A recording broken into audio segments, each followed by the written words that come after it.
أعوذ بالله السميع العليم من الشيطان الرجيم. بسم الله الرحمن الرحيم. والصلاة والسلام على رسول الله وعلى آله وصحبه ومن تبعه ووالاه. سبحانك لا علم لنا إلا ما علمتنا إنك أنت العليم الحكيم. رب اشرح لي صدري ويسر لي أمري واحلل عقدة من لساني يفقهوا قولي. اللهم افتح حكمتك وانشر علينا من غدائن رحمتك يا أرحم الراحمين. اللهم نور قلوبنا بنور هدايتك كما نورت الأرض بنور شمسك أبدا أبدا برحمتك يا أرحم الراحمين. الذي لا يضر مع اسمه شيء في الأرض ولا بالسماء وهو السميع العليم. ربي يسر ولا تعسر وتمم بالخير. Assalamualaikum warahmatullahi wabarakatuh. Alhamdulillah, manjatkan syukur kepada Allah dengan limpah izinnya kita dipertemukan pada malam ini dalam kuliah berhubung tentang syafaat fi yaumil mahsyar, yaitu pertolongan, bantuan pada hari mahsyar, di mana manusia dikumpulkan di padang mahsyar, seluruh umat terdahulu hinggalah kepada baginda Rasulullah sallallahu alaihi wasallam. Allah menyatakan dalam surah Fussilat ayat 19 hingga ke-20. A'udzu billahi minasyaitonir rajim. Wa yauma yuhsyaru a'da'ullah ila an-nari wa hum yuz'un hatta idza ma ja'uha syahida 'alaihim sam'uhum wa absaruhum wa juluduhum bima kanu ya'malun.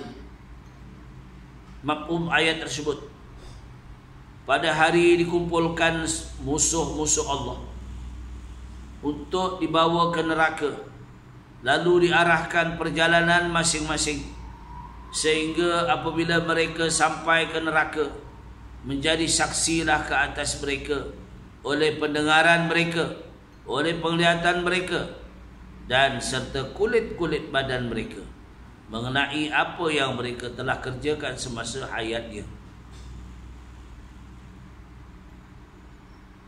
Ketika di padang mahsyar, manusia terbahagi kepada dua gulungan, dua kelompok. Pertama dengan gulungan anbiya dan salihin. Dia gulungan para nabi dan rasul dan orang-orang yang melakukan kebajikan. Gulungan ini tidak merasai kesusahan dan kesengsaraan, yakni terselamat daripada yaitu siksa di padang mahsyar. Kedua nama gulungan orang-orang kafir, orang-orang munafik. Jadi orang yang derhaka kepada Allah Ta'ala serta banyak amalan kejahatan yang telah dilakukan semasa hidup dan hayatnya. Gulungan ini sentiasa dalam keadaan cemas dan resah gelisah, di dalam keadaan kesengsaraan, menunggu diperbicarakan atau perbicaraan, merasa matahari seolah-olah sejengkal kerana terlalu panasnya, merendam dengan air yang sangat panas dan mendidih, terendam dengan peluh yang sangat busuk, lebih busuk daripada bau bangkai, dan berbagai-bagai deritaan dan kesengsaraan yang dialami. Inilah berpandukan kepada amalan-amalan dan perilaku semasa hidup di dunia. Rasulullah menjelaskan dalam sabdanya, yuhsyarun nasu yaumal qiyamati salasatu asnaf. Ya, dinyatakan Di padang mahsyar itu ada terdapat 3 gulungan. Cara kedudukannya, pertama di dalam keadaan berjalan kaki. Dia nak pergi ke iaitu Sirat, di antara padang mahsyar. Nak datang ke sana ialah cara berjalan kaki. Yang kedua dalam keadaan berkenderaan, mempunyai kenderaan, perjalanannya tidak memenatkan. Yang ketiga berjalan menggunakan muka.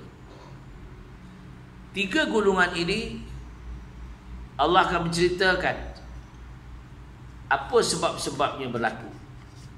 Baginda Rasulullah SAW menjelaskan, iaitu golongan ini akan mengikut kelebihan amalan semasa hidup di dunia. Tetapi kita umat baginda Nabi Muhammad SAW yang beramal akan dikurniakan syafaat, iaitu pertolongan oleh baginda Rasulullah SAW, kerana baginda sangat sayang kepada umatnya. Diutamakan, walaupun umat Nabi Muhammad umat yang terakhir setelah umat-umat terdahulu. Syafaat dinamakan li ahlil kabair min ummati man kazabaha yanalha. Syafaatku juga akan aku berikan kepada orang-orang yang melakukan dosa besar dari umatku. Maka sesiapa yang tidak mempercayainya tidak akan mendapati apa-apa masalah. Maknanya kita kena yakin, percaya pertolongan baginda Rasulullah SAW. Mungkin seseorang itu semasa hayatnya selalu berselawat kepada baginda Rasulullah SAW, ataupun sentiasa mengirim kalimah-kalimah Fatihah kepada baginda Rasulullah SAW. Sedangkan Rasulullah itu maksum, tidak ada dosa, tetapi kerana kita nakkan mencintai baginda Rasulullah SAW, maka kita sentiasa tanda ingatan kita membaca Ummul Fatihah. Kita sedekahkan kepada baginda Rasulullah SAW, ahli keluarga baginda dan sahabat-sahabat yang taat kepada baginda. Itu juga asbab yang kita boleh mendapat syafaat baginda Rasulullah SAW. Sebab itulah baginda sangat memerhatikan pada umatnya yang sentiasa ingat kepadanya. Iaitu masa kita selalu minta, mohon pada Allah Ta'ala mudah-mudahan dipertemukan dengan baginda Rasulullah SAW. Kita sangat merindui baginda Rasulullah SAW, walaupun masa hayatnya kita tertinggal kemudian sekali, tapi kita sentiasa memberi selawat kepada baginda Rasulullah SAW sebagai tanda ahabba ila Rasul, kasih sayang kita. Baik, kaedah memberi suratan amal. Jika diberikan suratan amal dari sebelah kanan, ia menunjukkan amalan-amalan kita adalah baik. Kita terima suratan amalan kita masa hidup, kita akan dapat buku diary yang sentiasa dicatat oleh Raqib. Ya, itu amalan kebajikan sebelah kanan. Bila kita dapat, ya, iaitu diary dari sebelah kanan, maka kita ada harapan. Maknanya menunjukkan kita ada juga melakukan kebajikan, kebaikan semasa hayat kita. Jadi kalau ia diberikan suratan itu dari sebelah kiri misalnya, akan disebut keluarlahku. kelakuanmu, dari anggotamu. Maknanya kita semasa hayatnya kita telah melakukan perkara-perkara yang menyalahi undang-undang, melawan hukum hakam Allah Ta'ala. Sebab itulah kita ni beramal semasa hidup di dunia, ya, bukan untuk orang lain, untuk kita. Kita berbuat ibadat untuk kita. Kita bersedekah untuk kita dapat balasan daripada Allah Ta'ala. Setiap yang amal kita buat ada manfaatnya, ya. Ini dijelaskan oleh Allah Subhanahu Wa Ta'ala, ya. Sesuatu amalan yang kita buat kerana Allah Ta'ala, ya, akan dibalas oleh Allah Ta'ala. Walaupun sedikit zarah, akan dibalas oleh Allah Ta'ala. Kerana itulah tanggungjawab kita mentaati perintah Allah Ta'ala, melakukan ibadah-ibadah apa saja, ya. Bila kita mati nanti 3 perkara yang akan menyelamatkan kita. Pertama, dinamakan anak yang soleh, waladun soleh, anak yang soleh, anak yang satu mendoakan kita. Anak walaupun tidak dia mendoakan kita, tetapi anak itu sentiasa melakukan ibadah, menghadapkan diri kepada Allah Ta'ala. Jadi kita dapat dia punya mak bapak dia dapat syafaat. Itu nama soleh. Yang kedua, amir ma'ruf, melakukan kebajikan, mengajak kepada kebajikan, ya. Ini juga bukan amal-amal yang baik, ya, yaitu menginfakkan keuangan sedikit sebanyak untuk projek pembangunan, untuk budai misalnya, untuk berdakwah, kelas tahfiz, kelas Al-Quran, masjid, surau. Ini semua adalah tempat-tempat yang kita salurkan kerana mendapat fadilat-fadilat semuanya daripada Allah Subhanahu Wa Ta'ala. Setiap caruman yang kita bagi adalah akan dicatat oleh Allah Subhanahu Wa Ta'ala. Ini yang penting. Sebab masalul ladzina yunfikuna amwalahum fi sabilillah kamasali habbatin sab'a sanamin kulli sumbulatin mi'atu habbah wallahu yudha'ifu liman yasha wallahu wasi'un alim. Diumpamakan orang yang menginfakkan pada jalan Allah, Allah akan beri ganda sampai 70,000, dan setiap seperti pokok yang bertangkai-tangkai, setiap tangkai itu memberi keuntungan. Ka'amsalahum. Inilah diumpamakan setiap amalan-amalan yang kita lakukan kerana Allah, pasti Allah akan bagi balasan kepada kita.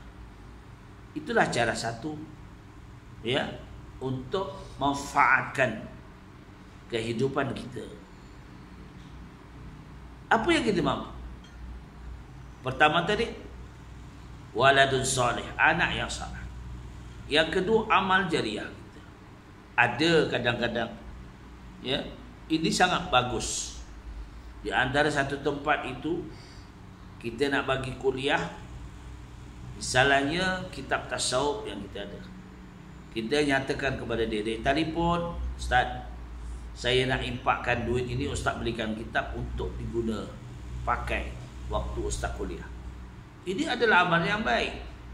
Setiap yang orang pegang kitab itu, lalu kitab itu setiap kali dibaca, ya, diajarkan, dan kitab itulah sebagai bukti orang yang membuat amal jariah mendapat keberuntungan selagi kitab itu diguna pakai. Banyak orang, ya, menginfakkan keuangannya untuk masjid, misalnya, untuk membina itu, membaiki itu, membaiki macam-macam perkara. Inilah salah satu kebajikan yang Allah akan bagi berlipat-lipat ganda ganjarannya. Ya, sebab itu orang yang menginfakkan sedekah keuangannya jarangnya jadi fakir, makin kaya ada. Yang ketiganya, amal ibadah kita. Ya, bukan solat fardu saja. Walhal solat sunat, qabliyah ba'diyahnya, ya, awabinnya, tahajudnya, ya, witirnya, banyak lagi amal-amal ibadah yang kita boleh lakukan dalam kita senyap-senyap yang tidak diketahui oleh orang lain. Ya, waktu malam munajat kita, ada kelapangan kita buat qiyamul lail. Andai kita tak mampu nak sembahyang buat qiyamul lail, kita bacalah sekurang-kurangnya.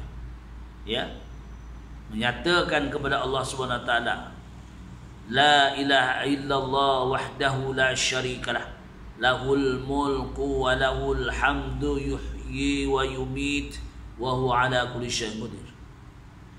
Ya, menunjukkan tiada Tuhan yang layak disembah kecuali Allah dan tidak selalu mensyirikkannya. Baginya adalah Maha berkuasa.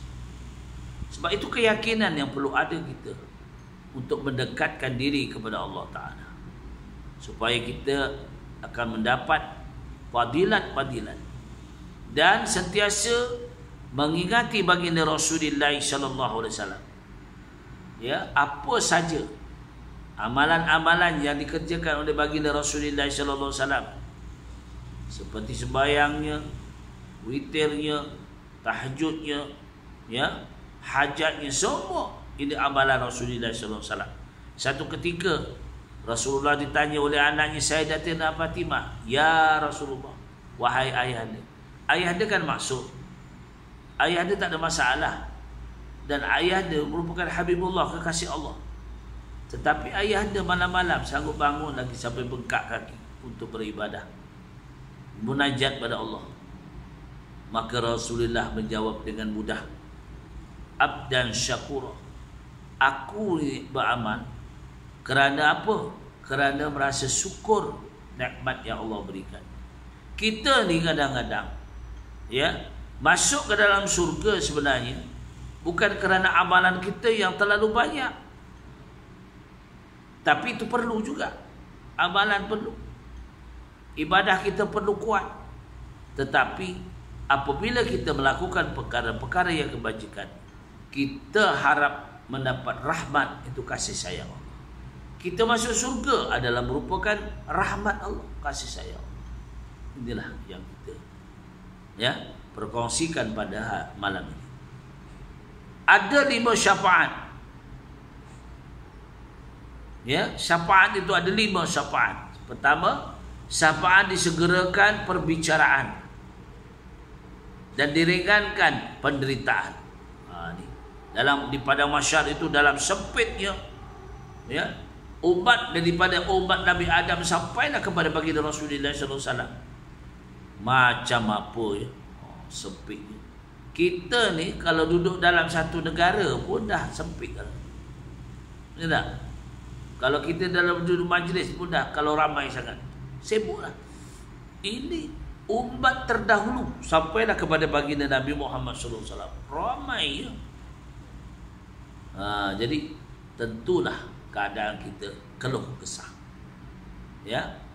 Tapi bagi mereka yang beriman, bagi mereka yang sentiasa mujahadah kehidupannya, Allah pasti akan permudahkan. Tambahan kita pula terlalu ingat, terlalu berselawat kepada baginda Rasulullah sallallahu alaihi wasallam, terlalu kirim umul Fatihah kepada baginda, walaupun baginda akan pulangkan balik kepada kita. Itu yang penting kita nak tahu. Pertama dikatakan syafaat Rasulullah sallallahu alaihi wasallam, disegerakan perbicaraan dan diringankan penderitaan bagi orang-orang yang terima syafaat. Yang kedua, syafaatnya dimasukkan orang-orang baik ke dalam syurga tanpa hisab. Tak ada persoalan, terus saja direct masuk dalam syurga. Allah Rabbi. Ini orang yang hebat, orang yang tulus hatinya dalam lakukan ibadah kerana Allah. Yang ketiga yang syafaat untuk kenaikan darjat di syurga. Di syurga ni macam-macam ya, kedudukan, yaitu syurga Jannatul Firdaus, itu tempat para nabi dan rasul. Tak mungkin kita hanya duduk di syurga yang lain. Mungkin Allah bagi tempat yang paling istimewa kerana ketawajuhan kita, ketulusan kita, ketekunan kita, istiqamah kita dalam melakukan amal-amal yang baik. Mudah-mudahan ya kita mendapat salah satu yang kita hendaki. Yang keempatnya syafaat untuk melepaskan orang yang berdosa besar. Ya, orang yang berdosa besar tanpa bertaubat pada masa hendak dimasukkan ke dalam syurga. Ya, dia buat dosa besar kerana keadaan, dan dia ya melakukan perkara itu kerana tak tahu. Ya, seperti kena pukau, seperti dihayal ya, ataupun di apa istilahnya kata dipukau dia tak tahu apa dah. Itulah perkara yang boleh menyebabkannya tanpa ada syarat. Yang kelimanya syafaat supaya dikeluarkan dari neraka segera. Ada orang yang meninggal, kadang-kadang dia diletakkan dulu ke dalam neraka untuk penapisan. Tapislah ditapis.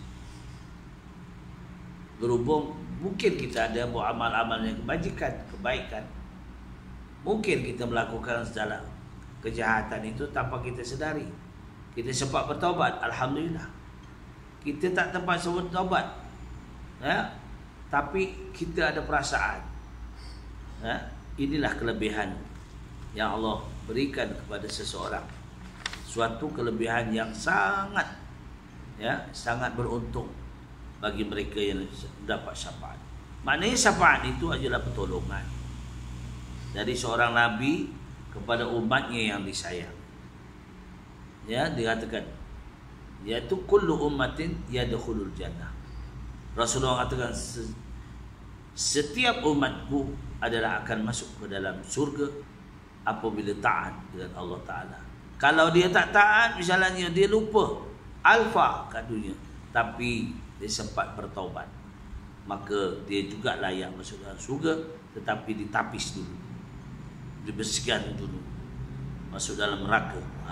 Ni kalau direct nak masuk dalam surga, itu adalah kehendak Allah SWT. Jadi kita bagi insan mencari jalan, kita kena yakin bahawa kita juga layak masuk dalam surga Allah Ta'ala. Jadi kita, bila kita rasa yakin, baru kita rasa seronoknya beribadah. Jadi kita ni biarlah di dunia sekadar mana istiqamah kita, iaitu qanaah kita, tapi yaumil akhirah kita dapat bahagian. Ya, ini yang kita kehendaki. Dunia, sebab itu sesuai dengan doa Rabbana atina fid dunya hasanah wa bil akhirati hasanah. Kurniakanlah kebaikan kepada kami ya Allah, kebaikan di dunia dan kebaikan di akhirat. Wa qina adzabannar, dan lindungi kami daripada azab api neraka. Jadi kesimpulannya, ya, daripada kuliah pada hari ini, kita kena selalu merasa yakin bahawa kita ni ada seorang Rasul yang bernama Muhammad bin Abdullah. Dia adalah seorang Rasul yang diakui ketulusan, kesabaran, keikhlasan, ya, dalam dia berdakwah. Ya, dalam dia amanah sebagai pemimpin. Banyak perkara-perkara yang ada pada baginda Rasulullah sallallahu alaihi wasallam tidak ada pada nabi-nabi yang lain. Inilah fadilat yang diperolehi oleh baginda Nabi Muhammad sallallahu alaihi wasallam. Kagum dengan kebijaksanaannya, dengan ketabahannya, dengan keyakinannya. Ialah seorang rasul akhir zaman. Itulah perkongsian kita. Mudah-mudahan kita sentiasa berselawat kepada baginda Rasulullah sallallahu alaihi wasallam, sentiasa mengirim Ummul Fatihah kepada baginda Rasulullah sallallahu alaihi wasallam, sentiasa mengucapkan salam kepada baginda Rasulullah sallallahu alaihi wasallam. Mudah-mudahan kita orang yang layak menerima syafaat yang amat berkesan, amat berguna ya bil akhirah. Yang baik semuanya adalah limpah rahmat daripada Allah Ta'ala. Mana kekurangan, saya memohon maghfirah Allah kerana kelebihan saya. Di akhiri, wabillahi taufiq wal hidayah. Wassalamualaikum warahmatullahi wabarakatuh.